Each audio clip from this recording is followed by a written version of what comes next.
இன்னும் பலர் தொழுவதே கிடையாது. ரமதான் வந்தால்தான் அவர்களுக்கு தொழுகை, அல்லது அவர்களுக்கு ஏதாவது சிரமம் வந்தால்தான் அவர்களுக்கு தொழுகை, அல்லது ஜும்ஆ தான் அவர்களுக்கு தொழுகை.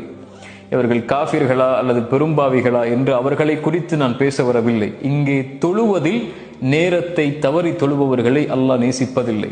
நீங்கள் தொழுதாலும் அதனுடைய நேரத்தில் தொழுதால்தான் அல்லாஹ் நேசிக்கிறான்.